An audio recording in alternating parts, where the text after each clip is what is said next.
Hey guys, in this video, I will show you how to skip cutscenes in God of War Ragnarok. All right, so let's begin with the video.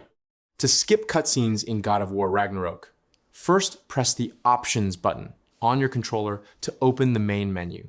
From there, go to Settings and navigate to the Gameplay section. Inside the Gameplay settings, look for the option related to skipping cutscenes. Keep in mind that the cutscene skip feature is only available in New Game Plus mode.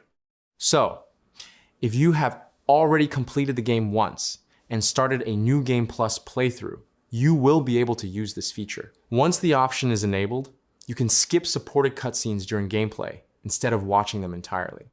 This makes replaying the story much faster and smoother, especially if you only want to focus on combat or exploration. And that's it. So that's basically how you can skip cutscenes in God of War Ragnarok. So that's all for this video. See you in the next one. Thanks.